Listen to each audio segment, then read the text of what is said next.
Sud Radio, les vraies voix qui font bouger la France.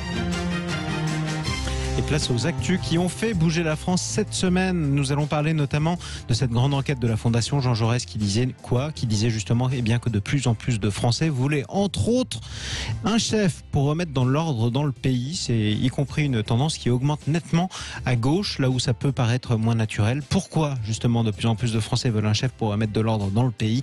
On va en parler tout de suite avec nos deux invités. Maxime Thiebaud, bonsoir. Bonsoir. Doctorant en droit, auteur du livre Docteur en droit, je vais y arriver.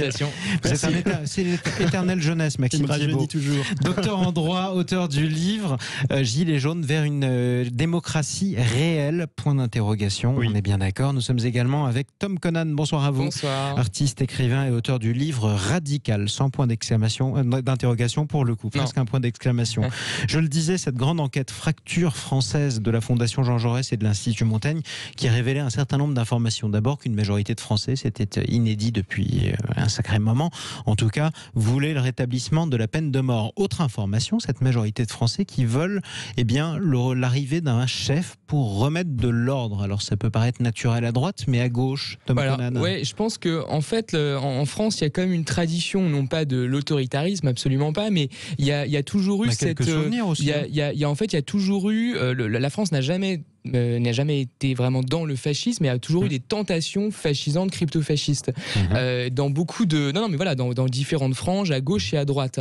Et d'ailleurs, c'est toujours assez étonnant parce qu'il y a un glissement un peu permanent idéologique à la fois à gauche, à droite et dans pas mal d'autres partis, d'autres franges d'ailleurs. Mais il n'y a jamais eu, on pourrait dire, concrétisation. Vous voyez ce que je veux dire ? Et c'est d'ailleurs ça aussi, peut-être, qui fait que les Français n'ont pas forcément cette espèce de peur, qui est une peur qui existe largement quand on est en Espagne. La peur du pouvoir personnel. Au Portugal. Par exemple, Tom, la peur du pouvoir personnel. Alors oui, parce que quand on parle de chef pour remettre de l'ordre, alors nous on a la vision effectivement de Franco par exemple, ou d'un dictateur. Ça peut être aussi un président de la République qui a des pouvoirs forts. C'est déjà le cas d'ailleurs en France. Ça peut être De Gaulle. Oui, mais en fait tout le problème c'est que la société elle a quand même bien évolué et aujourd'hui les pouvoirs qui sont celui du président de la République issu de la 5e République, de la Constitution de 58, c'est des pouvoirs qui sont déjà exorbitants avec un contrôle du Parlement qui est important, mais on sait très bien que c'est un pouvoir à tendance présidentialiste, comme on dit. Jean-Luc Mélenchon parle de monarchie présidentielle. Voilà, et c'est quand même relativement le cas. Alors après, c'est vrai qu'il n'y a pas forcément de puissance qui va avec. Il y a des pouvoirs, des prérogatives importantes qui sont celles du président de la République, avec encore une fois un contrôle du Parlement qui est moins fort, par exemple, que le contre-pouvoir qu'il a pour le Congrès américain, par exemple, qui est pourtant un régime présidentiel, donc il faut faire attention aux mots. Le président français est un des chefs d'État démocratique qui a à l'intérieur de ses frontières le plus de pouvoir, en tout cas. Maxime Thiebaud, ça vous surprend ou pas ? Non, ça ne me surprend pas. Alors déjà, sur le président de la République, il faut beaucoup relativiser. Il faut quand même savoir qu'aujourd'hui, le président de la République a perdu énormément de prérogatives. Lesquelles ? Déjà, la France a perdu beaucoup de prérogatives. On a eu des transferts de compétences vers l'Union européenne qui ont conduit mécaniquement à réduire les compétences françaises directes sur l'emprise, l'économie, la monnaie, le commerce, etc. Enfin, les compétences purement françaises, parce que l'Europe, il y a aussi des députés français. Le problème, c'est que c'est des compétences qui sont vitales.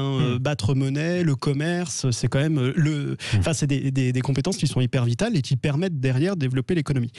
Sur ce sondage de 82% de personnes qui veulent un chef. C'est très intéressant et ça démontre, on peut aller partir et dire c'est fascisant, ça démontre une chose, c'est qu'aujourd'hui il y a un manque d'autorité dans ce pays, pour la simple et bonne raison que les gens se rendent compte que toutes les valeurs, tout ce qui est sacré dans ce pays est en train de se déliter. Aujourd'hui, vous voyez que le principe de laïcité, le principe de neutralité est en train de se déliter, vous voyez tout un tas de libertés fondamentales qui sont en train de se casser la figure. Pourquoi ? Parce qu'on est dans un relativisme ambiant. Et les Français, tout simplement, attendent d'avoir un chef d'État qui rétablisse tout simplement les priorités, qui disent, vous savez, il y a des choses qui dépassent l'homme, le bien commun.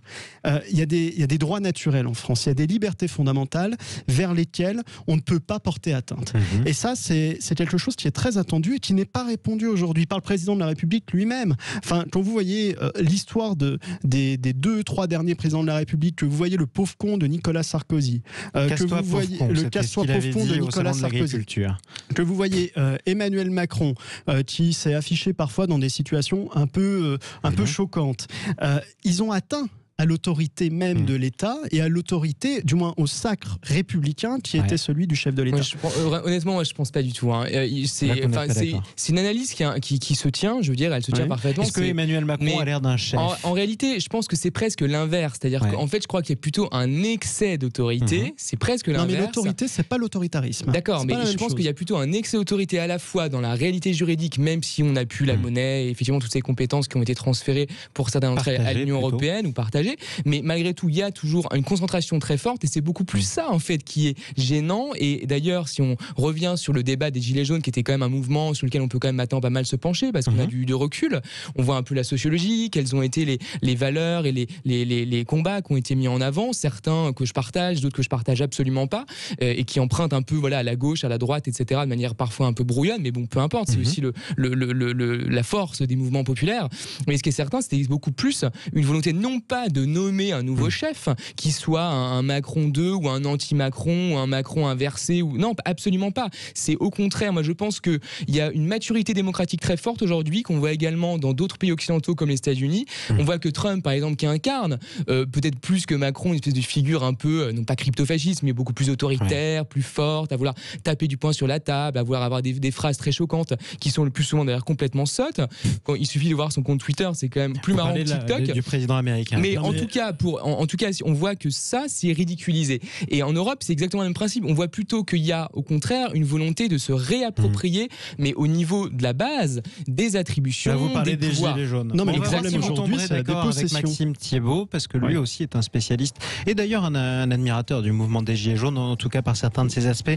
On se retrouve dans quelques instants pour les actus qui ont fait bouger la France. Justement, quelles sont les inquiétudes d'ailleurs des Français dans cette enquête pour la Fondation Jean Jaurès, une enquête Ipsos. 60% pensent que la mondialisation est une menace pour la France. C'est quand même une majorité très large. On en parle dans un instant. Sud Radio, les vraies voix qui font bouger la France. Les vraies voix qui font bouger la France et notamment les actualités qui ont fait bouger la France cette semaine. On en débat avec nos deux invités, Maxime Thiebaud et Tom Conan sur Sud Radio. Je parlais de cette enquête pour la Fondation Jaurès, qui est la Fondation Jean Jaurès, qui est très instructive sur l'évolution de l'opinion publique française. On le disait justement, une écrasante majorité de Français qui espéraient voir arriver un chef pour rétablir de l'ordre. Il y a d'autres enseignements. 60% des Français qui pensent que la mondialisation est une menace pour la France. Est-ce que vous aussi, vous pensez que c'est une menace pour la France, Tom Conan? Moi, je ne pense pas que ce soit en soi une menace. En revanche, je crois que dans sa forme actuelle, la mondialisation peut constituer une menace objective. Ça, c'est certain. Après, on va définir les termes d'ailleurs. C'est quoi pour vous la mondialisation? La mondialisation, c'est la libéralisation des échanges. C'est le fait que les échanges puissent être libres, le plus libre possible à une échelle globale. Et à une non, échelle pas forcément mondiale. libre-échangiste. Et ça peut toucher tous les aspects. Et donc, en fait, quand on regarde ça, évidemment, il y a des domaines dans lesquels, évidemment, je sais bien, parce que j'ai un peu étudié la question et puis parce que je me suis un peu documenté, que la mondialisation est une mauvaise chose. Par exemple, on sait qu'en matière de finance, la mondialisation financière fait par exemple que les risques se propagent de la même manière qu'aujourd'hui le virus se propage beaucoup plus facilement que quand il y avait des marchés qui étaient plus séparés, avec pas forcément un contrôle d'échange, mais avec des marchés plus régionaux, etc. Ça permet de lever des fonds plus facilement aussi. C'est comme ça qu'on rachète des boîtes à 40 milliards qui ont été créées 2 ans auparavant. Mais par contre, derrière... on peut gagner plus, mais on risque aussi beaucoup plus. Donc, dans cette matière-là, par exemple, la mondialisation financière a quelque chose, effectivement, de sauvage et qui n'a pas forcément des aspects positifs sur l'économie et le bien-être. En revanche, si on prend, je sais pas, par exemple, la mondialisation culturelle, la mondialisation même des idées, même en soi, en allant encore même un peu plus loin, l'existence des réseaux sociaux, l'existence de vous, mise Facebook, en relation, par exemple, est une bonne chose. C'est évidemment, Facebook, c'est une marque en elle-même. La marque Facebook a des aspects très très peu ragoûtants, a des aspects très très critiquables. Néanmoins, le principe même d'un réseau social, le fait de pouvoir envoyer des photos, discuter à n'importe quelle heure du jour avec quelqu'un qui est aux États-Unis. Pour prendre un exemple très brutal, quand il y a eu par exemple on est un petit peu en train de sortir du sujet. Un tout petit point, mais juste après. Sur les réseaux sociaux, par exemple, vous prenez des cas de guerre, des cas où les informations ne circulent pas. Vous allez sur Twitter. Twitter, il y a plein de choses qu'on peut reprocher à Twitter. Et vous pouvez, avec des hashtags très facilement, gratuitement, etc., avoir accès à des informations qu'on n'aurait pas eues autrement, du fait de ces outils. C'est ce que vous voyez de bon. C'est quand même positif, il me semble. Le problème sur le partage de l'information, c'est qu'on n'a plus de renseignements. C'est-à-dire qu'on a tellement d'informations qu'on n'est plus renseigné. Et aujourd'hui, on recherche aussi un journalisme au sens noble Certes. du terme, c'est-à-dire qu'ils nous renseignent. Sur la mondialisation, en fait, ça nous renvoie sur un problème plus global. Et on parlait des gilets jaunes tout à l'heure. Quand vous avez 82% des Français qui veulent un vrai chef, 60% des Français qui demandent à ce que la mondialisation soit revue, c'est qu'en fait, il y a un sentiment de dépossession. Aujourd'hui, les Français vont plus voter. Pourquoi ? Parce qu'ils disent, de toute façon, ça changera rien, c'est le même. Ce sera toujours les mêmes, ça change de moins en moins voter. L'abstention est justifiée par un fait très simple, c'est que le pouvoir n'est plus exercé là où ils pensent l'élire. C'est-à-dire que le président de la République n'a plus de pouvoir, l'Assemblée nationale n'a plus de pouvoir. Aujourd'hui, vous ramenez tout à l'Europe. Bien sûr, parce que vous avez des grandes promesses qui sont magnifiques, qui sont très belles, mais qui ne peuvent pas être tenues. Pourquoi ? Parce que vous avez la Banque centrale européenne qui tient la monnaie, parce que vous avez la Commission européenne qui tient globalement les marchés, parce que vous avez l'OMC qu'on est obligé de respecter, qui organise le commerce international. C'est tout un tas de droits internationaux qui nous conditionnent. Vous savez, aujourd'hui, le juge qui vient juger la loi française, quand il y a un décret, quand il y a un conflit, aujourd'hui, il écarte très souvent la loi française en disant je veux faire passer les conventions internationales parce qu'elles sont au-dessus de la loi française. Quand on les a ratifiées. Parce qu'on les a ratifiées. Le problème, c'est qu'on s'est mis. Ça fait partie du droit. Si vous signez un traité où on vous engage.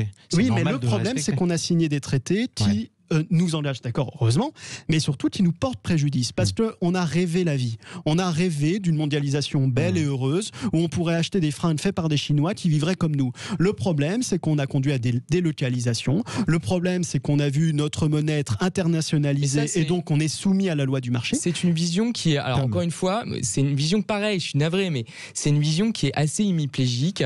Il me semble un petit peu à côté de la plaque, dans le sens où elle est. C'est vous qui êtes à côté de la plaque. Elle a son autonomie. Encore une fois, elle a son autonomie à l'intérieur de ce paradigme. Ce que vous dites est très juste. Mais je pense que ce paradigme, il est à côté de la plaque, parce qu'en fait, vous raisonnez en fait de manière. Non, mais je m'explique. Expliquez-vous. Je m'explique. C'est uniquement juridique en fait les arguments que vous avez. Aujourd'hui, je pense que c'est pas du tout. Vous connaissez ce film qui s'appelle L'Exercice de l'État avec Michel Blanc, un film incroyable où Michel Blanc joue un directeur de cabinet pour un ministre des Transports. Et à un moment donné, il y a un rendez-vous, il y a un mec qui travaille dans le cabinet qui dit voilà, moi je pars dans le privé, je sais plus dans quelle boîte, on imagine très bien, pantoufler comme on dit, donc partir dans le privé en faisant jouer son carnet d'adresse du public hérité typiquement de l'ENA, etc. Et qu'est-ce qui se passe ? Il y a donc ce gars qui regarde Michel Blanc, qui lui dit regarde, t'es là, t'as du pouvoir, tu signes des décrets, t'as plein de pouvoir, mais t'as pas de puissance. Et il est là l'enjeu. En fait, la question du pouvoir, effectivement, au sens juridique, les prérogatives, le fait effectivement d'avoir des traités en concurrence avec la loi, d'avoir, etc. Aujourd'hui, le problème, c'est pas le pouvoir, c'est la puissance. La puissance, effectivement, elle est du côté de l'économie, évidemment. Et donc l'enjeu, d'accord, mais l'enjeu, il n'est pas de mettre des normes. En France, on ne fait que ça. En France, on ne raisonne qu'en termes. En fait, cette tentation de vouloir mettre des excès de normes, de se réapproprier du droit sans arrêt. Mais l'enjeu, il n'est pas là. L'enjeu, il est dans la puissance. Si demain vous mettez des normes qui sont absurdes, cette puissance, elle se développera ailleurs. On est d'accord. Je venez de reformuler en fait ce que je viens de dire. Vous n'avez pas la même vision, mais vous parlez de la même chose quasiment à la fin. Si on veut, mais c'est pas du tout la même manière d'appréhender le problème. Mais vous le dites de manière différente, mais vous parlez presque de la même chose. On parle de la même chose. On parle du droit et de l'économie de l'autre côté. C'est pas tout à fait pareil. Revenons aux inquiétudes à plus court terme, malgré tout, des Français. Une des principales menaces à court terme pour les Français, et c'est particulièrement vrai chez les personnes âgées, c'est l'épidémie de coronavirus. Au moins pour un gros tiers de la population, c'est assez important. Est-ce que ça vous paraît justifié ou pas ? L'inquiétude, c'est normal. On fait peur aux Français toute la journée. On leur explique. On leur fait peur pour rien, on leur fait peur pour quelque chose. On leur fait peur pour rien. Honnêtement, on leur fait peur pour rien. Si on leur disait simplement, vous respectez les gestes barrières, vous mettez un masque, mais vous inquiétez pas parce que le taux de mortalité reste quand même faible. Et pensez quand même au principal, c'est-à-dire d'élever vos enfants, de travailler, de pouvoir vous assurer un avenir. Ce serait plus intéressant que de noyer tous les sujets à travers le Covid. Moi, ce qui m'a inquiété, je croyais que vous aviez envie d'un chef. Maxime, non mais c'est un chef qui nous noie, il noie le poisson. Ah, mais faut savoir, quand vous voyez, non mais vous imaginez hier quand même, hier on a prolongé de 5 mois toutes les dérogations au droit commun sur les libertés fondamentales. C'est passé complètement inaperçu parce que on nous parle du Covid. Quelle liberté fondamentale regrettez-vous ? Mais moi, je regrette énormément de liberté fondamentale. Laquelle ? Notamment la solidarité. On a le préambule de 46 qui dit que les Français sont solidaires, notamment à travers le système de retraite. On est en train de dilapider, de préparer une dilapidation de notre système de retraite et il n'y aura aucun débat. C'est pas forcément la même chose. Quelle est la liberté fondamentale qui a disparu à cause du Covid ? Vous parlez de ces dérogations qui ont été prolongées. Il y a des libertés de circulation qui disparaissent, Non, mais c'est toutes les atteintes aux droits sociaux. Les droits sociaux, c'est des libertés fondamentales. Non, c'est des libertés fondamentales. Honnêtement, c'est vrai qu'il peut y avoir cette peur, en effet. Et puis moi, je suis toujours très très vigilant sur les mesures dérogatoires par définition, puisque si elles sont dérogatoires, elles peuvent être amenées après à se pérenniser. Néanmoins, honnêtement, il faut quand même observer quelque chose.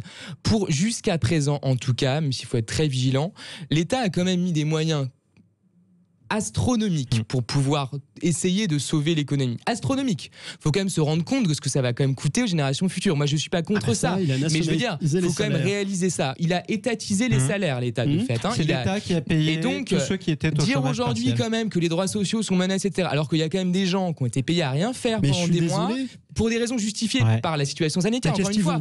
Mais il faut quand même pas dire que l'État ne fait rien. L'État, il dépense énormément d'argent. Le plan de 40 milliards de l'Union européenne, il est justifié, et le mécanisme ne sera mis en place que si les États font preuve d'avancée dans les réformes, notamment la réforme des retraites. Les dépenses ont déjà été faites. Là, vous parlez du plan de 40 milliards de l'Union européenne. Vous ne parlez pas des 120 milliards de prêts qui ont été garantis. On va dire aux Français, quelle est la petite musique? Vous voulez que je vous rappelle le chef ici? Parce que si jamais les Français en ont besoin, je vais vous montrer qui c'est sur le studio de Sud Radio. Les 120 milliards de prêts qui ont été garantis par l'État, c'est pas l'Europe. Oui, non, mais qu'est-ce qu'on va dire aux Français? On va leur dire, on vous a aidé, on a nationalisé vos salaires, etc.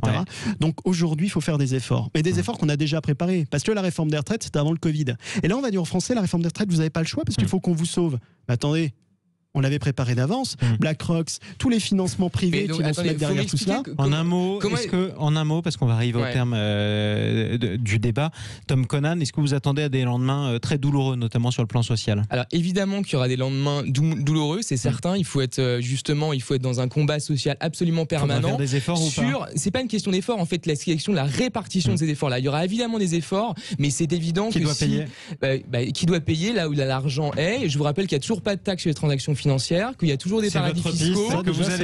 Alors là, il y a énormément d'argent à prendre. C'est votre piste que vous allez proposer en tout cas à Emmanuel Macron. Nous verrons bien s'il retient cette piste. A priori, c'est pas trop le genre de la maison. Mais pourquoi pas? Quoi qu'il en soit, merci à tous les deux d'être intervenus sur Sud Radio. Merci. Maxime Thiebaud, docteur en droit, auteur de ce livre Gilets jaunes vers une démocratie réelle, publié chez VA Presse. Chez VA Presse. Et merci à vous, Tom Conan, artiste, écrivain, auteur de ce livre Radical, publié chez Albin Michel. La suite des vraies voix qui font bouger la France sur Sud Radio. Vous retrouvez les entrepreneurs sur Sud Radio comme tous les soirs. C'est avec Aurélie Planex aujourd'hui. Bonne soirée. Sud Radio. Sud Radio. Parlons vrai. Sud Radio. Parlons vrai. Parlons vrai. Parlons vrai.